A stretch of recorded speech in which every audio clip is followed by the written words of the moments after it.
नमस्कार, news for nation देख रहे हैं आप। आपके साथ मैं हूं ऋचा शर्मा। बिहार विधान परिषद की 12 सीटों पर मनोनयन से पहले ही अब सवाल खड़े हो रहे हैं। इसको लेकर बिहार की सियासत भी गर्मा रही है। अब इसी बीच सत्ता पक्ष की मंशा पर भी सवाल उठ रहे हैं। कांग्रेस एमएलसी प्रेमचंद मिश्रा ने साफ तौर पे कहा है कि सत्ता पक्ष जिस तरह से अपने अपने करीबियों की गोटी सेट करने में लगी है वो बिल्कुल नहीं होना चाहिए। इसके साथ प्रेमचंद मिश्रा ने राज्यपाल से भी ये अपील की है कि इस बार जो चुनाव होने हैं ऐसे में संवैधानिक मर्यादा का ख्याल रखा जाना चाहिए। उन उम्मीदवारों को ही मौका दिया जाना चाहिए जो पर्टिकुलर क्षेत्र में, जिस क्षेत्र से वो आ रहे हैं उस क्षेत्र में बिहार को लेकर एक रोड मैप तैयार कर पाए, बिहार को विकास की राह पर ले जाए। क्या कुछ कह रहे हैं प्रेमचंद मिश्रा, आप भी सुनिए। बिहार में इन दिनों विधान परिषद के 12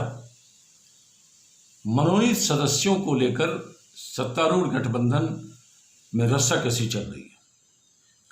राज्यपाल महोदय के द्वारा 12 सदस्य विधान परिषद के लिए मनोनीत होते हैं और बीजेपी जेडीयू इसको आपस में बांटने के लिए लगी हुई है। मैं माननीय राज्यपाल महोदय से आग्रह करता हूं कि इस तरह के मनोनयन की सिफारिश अगर बिहार कैबिनेट करती है तो संविधान के द्वारा जो प्रदत्त उसमें निर्देशित है, जो किस तरह के लोग राज्यपाल द्वारा मनोनीत कैटेगरी में विधान परिषद के सदस्य बने, उसके पालन को वो सुनिश्चित करें। और मुझे उम्मीद है कि राज्यपाल महोदय ऐसा करेंगे, क्योंकि संविधान के धारा 171 के क्लॉज 5 में यह स्पष्ट रूप से उल्लेखित है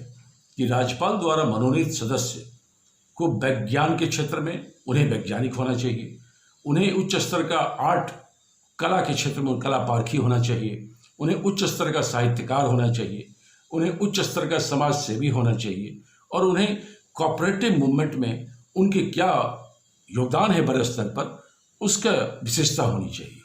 तो ये जो संविधान में उल्लेखित प्रावधान है कि इसी कैटेगरी के लोगों को राज्यपाल द्वारा मनोनीत विधान परिषद के कोटे में किया जा सकता है।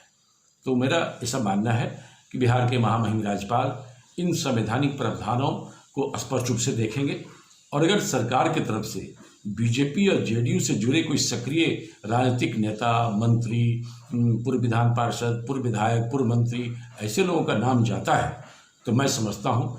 राज्यपाल महोदय ऐसे नामों के ऊपर में जरूर गहन समीक्षा करेंगे और इस बात को सुनिश्चित करेंगे कि मनोनयन कैटेगरी के लिए जो संवैधानिक प्रावधान है विधान परिषद के सदस्यों के लिए उसका वो पालन होगा और बिहार में संविधान की रक्षा होगी। क्योंकि मुझे जो जानकारी मिली है कि बीजेपी और जेडीयू अपने सक्रिय राजनीतिक लोगों को एडजस्ट करने के लिए, कुछ उसमें मंत्रिपरिषद के भी लोग हैं, कुछ पहले एमएलसी रहे हैं, कुछ एमएलए रहे हैं, कुछ दूसरे पार्टी के लोग